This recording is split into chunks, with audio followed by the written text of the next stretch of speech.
إنه لا يذل من واليت ولا يعز من عاديت تبارك ربنا وتعالى لك الحمد على ما قضيت ولك الشكر على ما أعطيت نستغفر الله من جميع الذنوب والخطايا ونتوب إليك سبحان رب العزة عما يصفون وسلام على المرسلين والحمد لله رب العالمين ስለዚህ ኢንሻአላህ ኢክራም ወላሂ አንቺ ዛሬ ቁርአን ከጨረስሽ ከነገ ጀምረሽ ልጆቹን ማስቀራት ማስጠናት ዋጅብ ነው። ፍላጎትሽ ሳይሆን እኔ ቁርአን ጨርሻለሁ ብለሽ በቃ እረፍት ሰዓት ካለሽ ወይም ደግሞ ሌላ ነገር ማየት የለብሽም። ዋጅብ ነው። ፍላጎትሽ ሳይሆን ማስተማር አለብሽ። ኢንሻአላህ ጠንከር በይና አብሽሪ ይላለው። ኢንሻአላህ ያልጨረሳችሁም ኢንሻአላህ ያለምንም ጭቅጭቅ ኢንሻአላህ ማዳማችሁ ደግሞ ወላሂ ቀልቡም ጠንካራ አሁን ቀልቡ ድንጋይ ሆነ የመዳም ያ ሰላም። ስለዚህ ኢንሻአላህ እንደ ቅቤ ቀልባችሁ ያ ሩሂ ትላለች ኢንሻአላህ። አንድ ቀን ቁጭ በይ ቢቅሪ ኢንሻአላህ ሚላስ የመዳም ሚላሶች እንዲሆን ኢንሻአላህ አብሽሩ በርቱ ይላለው ኢንሻአላህ። ባረከላሁ ፊኩም። ያው እኔም ቋንቋ ስራ ብዙም አይችልም። ያው አንዳንድ እያያችሁ ነው። ተሰባባሪ ኢንሻአላህ ገብቼ አሰፋለሁ። በቃ ቋንቋ የተሰባየው ላኩልኝና ኢንሻአላህ ገብቼ ሰፍቼ ኢንሻአላህ አስተካክዬ ሌላ ጊዜ መጣለው። ኢንሻአላህ ፈታ ዘና በሉ ኢንሻአላህ።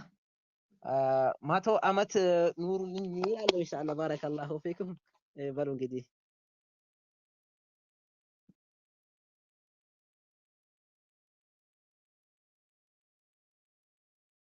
جزاك الله خير الجزاء أستاذ.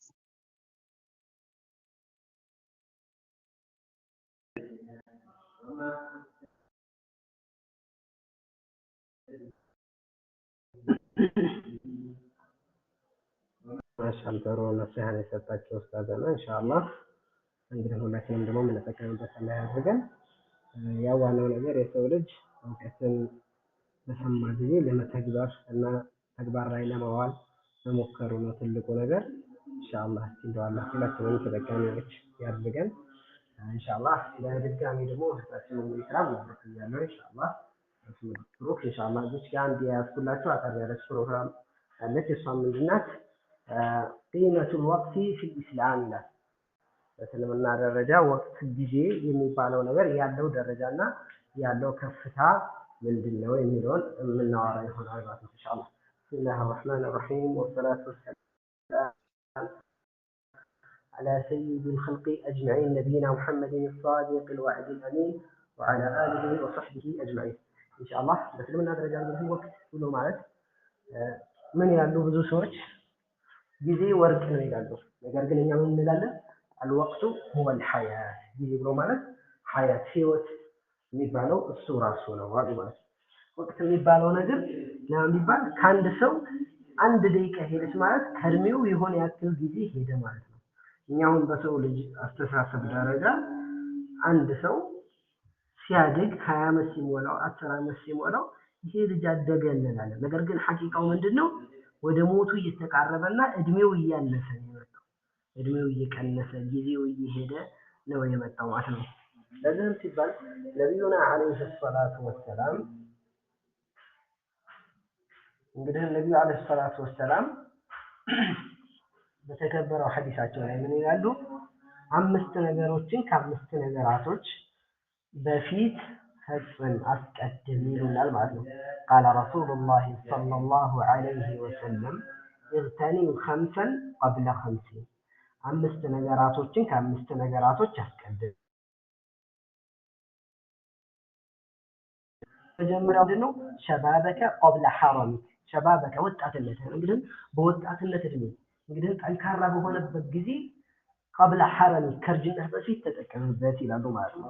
እንግዲህ ወጣትነት የሚባለው ነገር በጣም ትልቅ ቦታ የተሰጠውና ትልቅ ደረጃ ያለው የእድሜ ክፍል ነው ማለት ነው።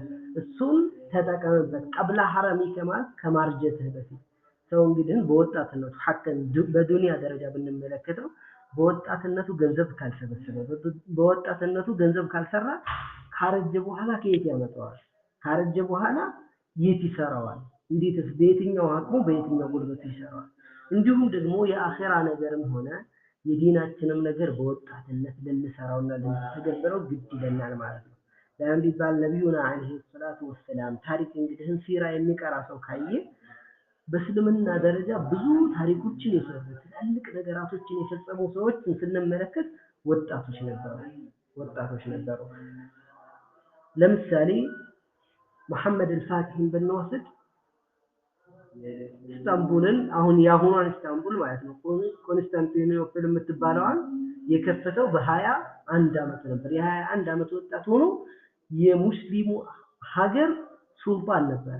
ይሄ እንግዲህ በወጣትነት ብዙ ነገራቶችን መስራት እንደሚቻልና ብዙ ነገራቶችን መፈጸም እንደሚቻል የሚያሳየን ምሳሌ ነው ማለት ነው። ሌሎችም ምሳሌዎችን መመልከት እንችላለን ማለት ነው።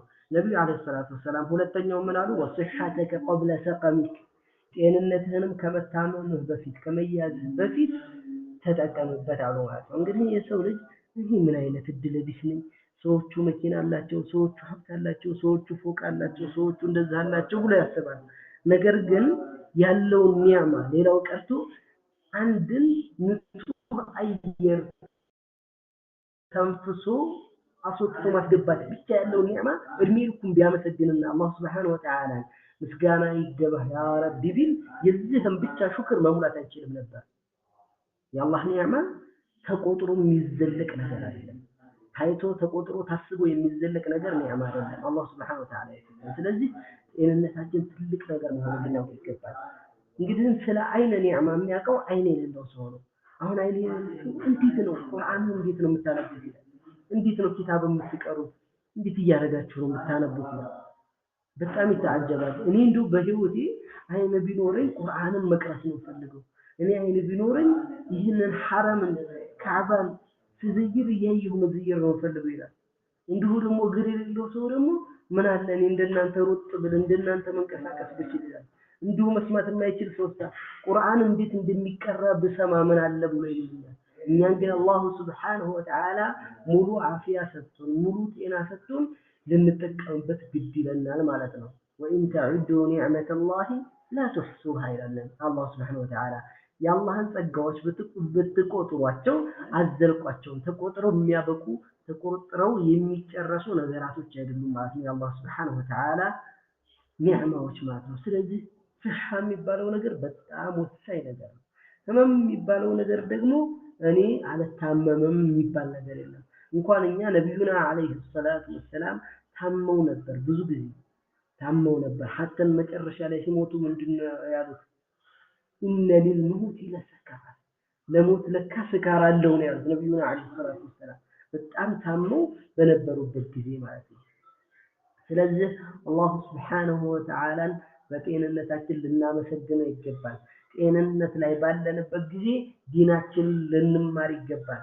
ሰው ጤና እስካለው ድረስ ካልተማረ፣ ጤንነት እያለው እስካልሰራ፣ ጤንነት እያለው እስካላወቀ ድረስ በየትኛው ጊዜ ያወቀዋል? ከተያዘ በኋላ ከታመመ በኋላ ምንድነው የሚባለው? ታሞ ከመፋቀቅ አስቀድሞ መጠንቀቅ ይባላል። ስለዚህ እኛም ዲናችንን የምንማረው ሲሐችን ሙሉ ጤንነታችን ሙሉ በሆነበት ጊዜ ነው።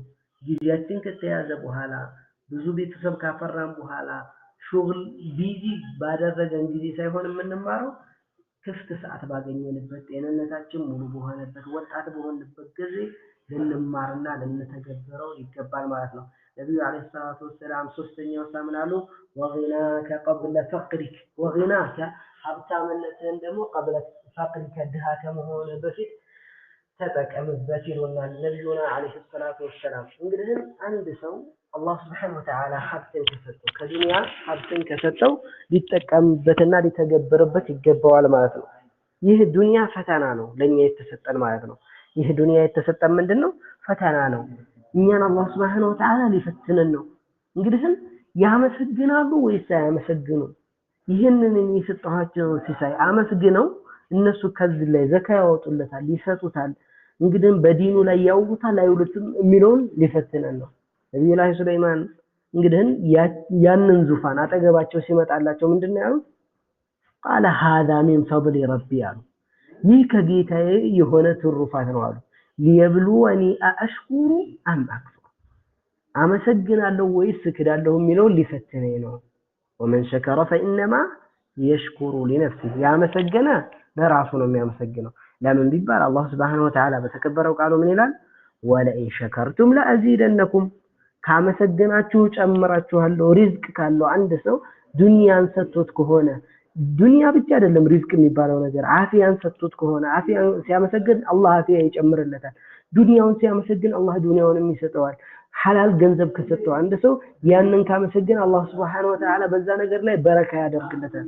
ወለኢን ከፈርቱም ኢነ አዛቢ ለሸዲድ ይላል። ከካዳችሁሳ ኢነ አዛቢ ለሸዲድ የኔ ቅጣት በጣም ብርቱ ነው ይላል ማለት ነው አላህ Subhanahu Wa Ta'ala። ስለዚህም ነብዩላህ ሱለይማን ምን አሉ? ሊየብሉወኒ አሽኩሩ አም አክፉር ወመን ሸከረ ፈኢነማ የሽኩሩ ሊነፍሲህ ወመን ከፈረ ፈኢነ ረቢ ገኒዩን ከሪም ወመን ከፈረ የካደ ሰው ደግሞ ፈኢነ ረቢ የኔ ጌታ እኮ አሉ ገኒዩን ከሪም ገኒዩን ሀብታምና ከሪም ችሮታው ሰፊ የሆነ ጌታ ነው። ስለዚህ አላህ Subhanahu Wa Ta'ala ልናመሰግነውና ኒዕማውን ልንሸክረው ግድ ይለናል ማለት ነው። ስለዚህ ነብዩ አለይሂ ሰላቱ ሰላም አራተኛ ላይ ሳምን አሉ ወፈራገከ ቀብለ ሹግሊክ ይላሉ። ወፈራገከ ክፍት ጊዜህን ደግሞ ቀብለ ሹግሊክ ቢዚ ከመሆንህ በፊት። አሁን አንድ ሰው እንግዲህ ወጣት ከሆነ ትዳር ያልያዘ ከሆነ በዛ ሰዓት ምን ማድረግ ይችላል? ዒልም መማር ይችላል፣ ዲንን መከሰብ ይችላል፣ ዲንን መኻደም ይችላል። እንግዲህ መስጂድ ላይ ማገልገል ይችላል፣ ዲኑን መኻደም ማስተማር መማር ይችላል ወጣት እስከሆነ ድረስ። ነገር ግን ቢዚ ከሆነ በኋላ ትዳር ከመሰረተ በኋላ ልጆች ካሉት በኋላ ብዙ ሹግል የሚያደርገው ነገር ጤንነቱ ከተወገደ በኋላ ያንን ነገር የመስራት አቅሙ እየተዳከመ እየቀነሰ ይሄዳል። ስለዚህ ወፈራገከ ቀብለ ሹግሊክ ቢዚ ከመሆንህ በፊት ክፍት ጊዜህን ተጠቀምበት ይላሉ ማለት ነው ነብዩና አለይሂ ሰላቱ ወሰላም። መጨረሻ ላይ ሰምን ይላሉ ወሐያተከ ቀብለ መውቲክ ህይወትህን ደግሞ ከመሞትህ በፊት ተጠቀምበት። በዚህ ዱንያ ላይ ካልሰራን አኺራ የሥራ ሀገር አይደለም። እቺ ዱንያ ናት የሥራ ሀገር። اليوم عمل ولا حساب وغدا حساب ولا عمل اليوم عمل ዛሬ ተግባር ነው። እቺ ዱንያ ላይ የምን ሀገር ናት? የተግባር ሀገር ናት፣ የሥራ ሀገር ናት። ወላ ሂሳብ የለም። አላህ እንግዲህ በዚህ ዱንያ ላይ አይቀጣንም፣ ሂሳብ አይኖረውም ማለት ነው። ወገደን ነገ ደግሞ የውመል ቂያማ ሂሳቡን ወላ አመል ሂሳቡን አላህ ይተሳሰበናል። በሰራነው ጥፋት በሰራነው ወንጀል አላህ ይጠይቀናል ማለት ነው። ወላ አመል የዛን ቀን ደግሞ ስራ መስራት አይቻልም። የዛን ጊዜ መስገድ አንችልም። ዛሬ በወጣትነታችን ካልሰገድን፣ በወጣትነታችን ሶላትን ካልሰገድን፣ ጾማችንን ካልጾምን፣ ሐጅ ማድረግ ካልቻልን፣ በወጣትነታችን ተግባርን መስራት ካልቻልን፣ እዚህ ዱንያ ላይ ያለን ኸይር ስራዎችን ካልተከበርን የውመል ቂያማ ከየትም ልናመጣው አንችልም ማለት ነው። የውመል ቂያማ ከየትም ልናመጣው አንችልም ማለት ነው። የውመ የፊሩል መርኡ ምንድነው የሚለው? አን አቢህ ነው። እንግዲህ አንድ ሰው ከወንድሙ ከቤተሰቦቹ ከልሻው የውመል ቂያማ ለምንድነው ዱንያ ላይ በጊዜ አግባቡ እርሜውን በጊዜ ስላልተጠቀመበትና በአግባቡ ስላልሰራበት ነው ማለት ነው። የነብዩ አለይሂ ሰላቱ ሰላም ሐዲስ እዚህ ጋር ያበቃል ማለት ነው። ኢንሻአላህ አንዲት ምሳሌ ብቻ ተመልክተን ፕሮግራማችንን እንጨርሳለን ማለት ነው። እኔ ያስኩትን ፕሮግራም ጨርሳለሁ፣ ሌላቸው ፕሮግራም ይቀጥላል። እንግዲህ ነብዩ አለይሂ ሰላቱ ሰላም በሐዲሳቸው ላይ ምን ይላሉ? ኢነ አዕማረ ኡመቲ በይነ 60 و70 ይላሉ። የኡመቶቼ ጊዜ ወይም እድሜያቸው ከ60 እስከ 70 ባለው መሐከል ላይ ነው አሉ። ከ60 እስከ 70 ወይ 60 ወይ 70 ዓመት ነው የሚኖረው። ይሄ ነው ማለት ነው ትክክለኛ። እንግዲህ ለምሳሌ የነብዩን አለይሂ ሰላቱ ወሰላም ያክል እድሜ ቆየ ነበር። ነብዩ ስንት ዓመት ነው የቆዩት? 63 ዓመት። አንድ ሰው በዚህ ዱንያ ላይ 63 ዓመት ቆየ ስንል አሁን ይሄንን ብናሰለው ወላሂ ለዲኑ የሚሰራባት በጣም ትንሽ ጊዜ ብቻ ነው የምትሆነው። በሂሳብ አሁን እናሰለዋለን።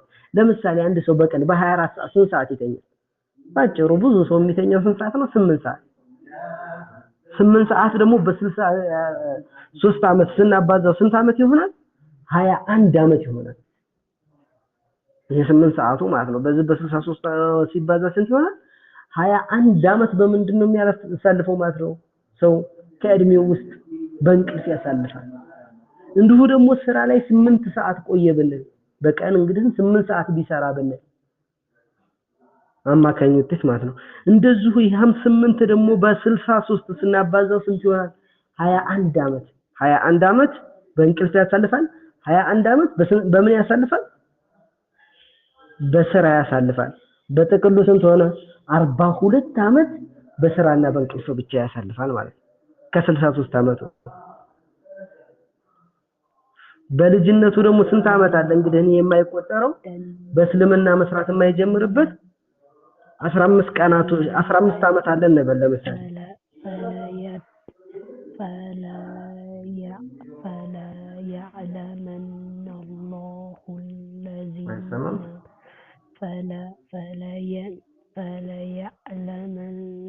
فلا يعلمن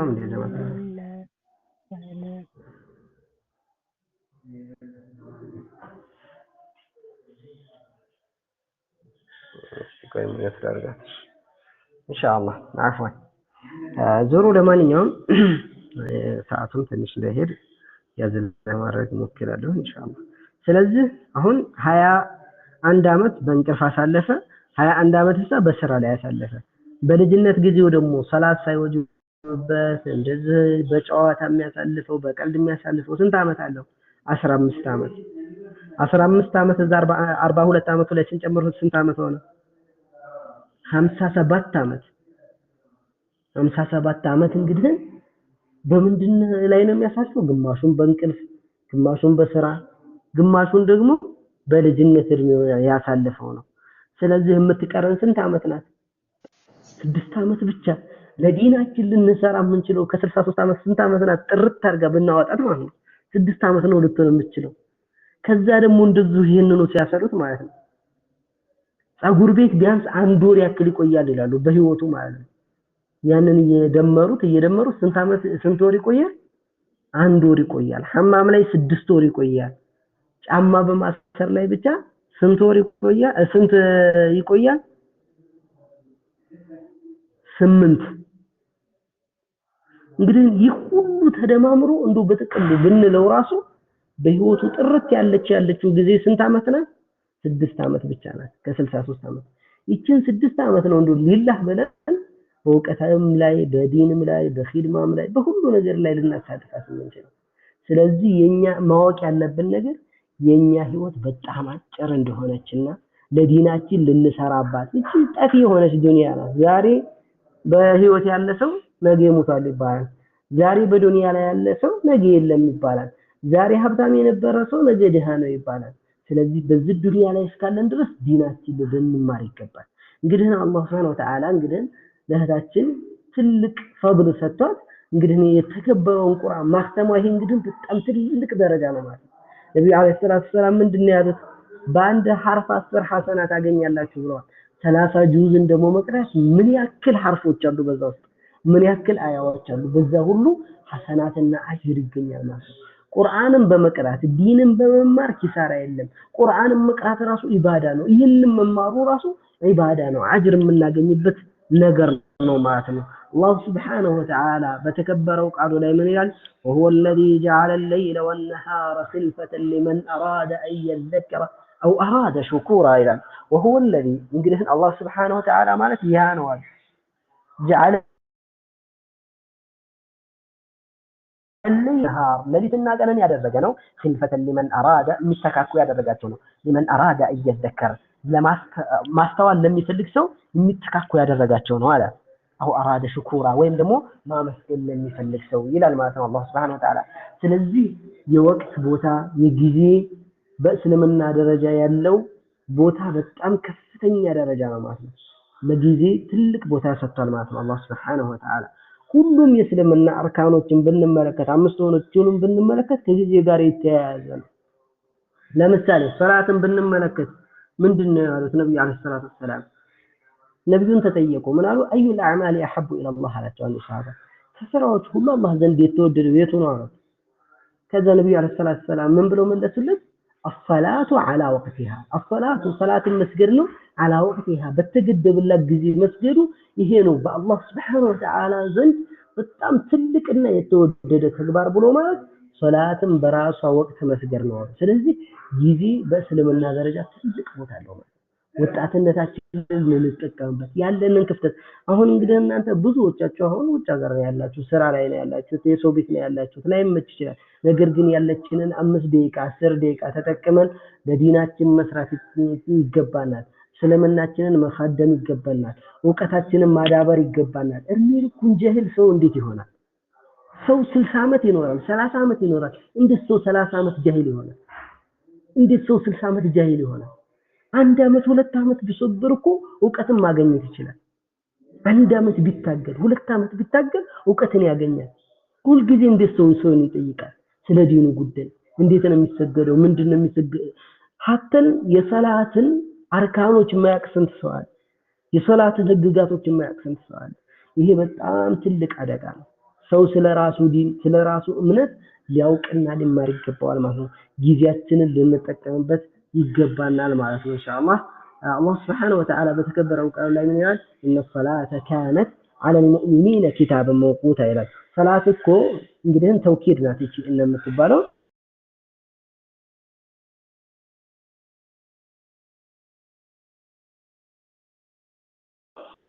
ካበን መውቁታ ግድና ፈርድ የተደረገች ናት አለ ማለት ነው። እቺ ሰላት የምትባል ነገር በሙእሚኖች ላይ ግድ የተደረገች ፈርድ የተደረገች ነገር ናት። ኪታበን መውቁታ በጊዜ የተገደበች ግዴታ ናት። ስለዚህ ጊዜ በጣም ትልቅ ቦታ እንዳለውና በእስልምና ትልቅ እንደሆነ እና ልንጠቀምበት እንደሚገባ ያሳየናል ማለት ነው። ኢንሻአላህ جعلني الله وإياكم من الذين يستمعون القول فيتبعون أحسنه. እንግዲህ واخر دعوانا الحمد لله رب العالمين. الله سبحانه وتعالى እኔም በተናገርኩት እናንተም በሰማችሁት ተጠቃሚዎች አላህ ያድርገን ማለት ነው። እዚህ ድረስ አበቃለሁ ኢንሻአላህ። ሰላም አለይኩም ወራህመቱላህ።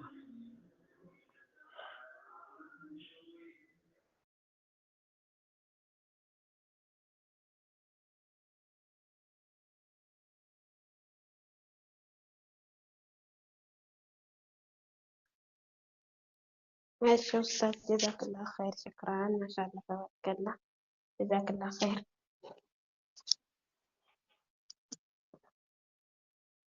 طيب قطع مدينة ግጥም ወይም ቁርአን ታለሽ አቅርቢልን። ሶፊያ ያላችሁ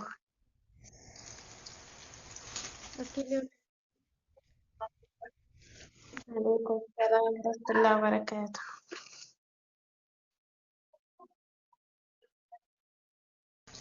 ላ አሁን አይመቸኝም። ቆይ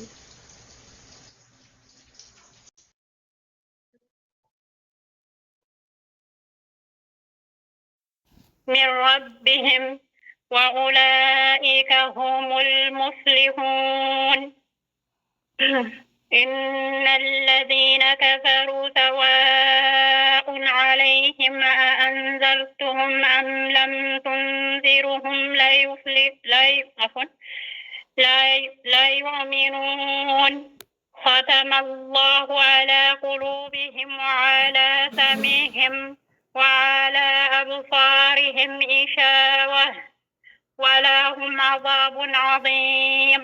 ومن الناس من يقول آمنا بالله وباليوم الآخر وما هم بمؤمنين.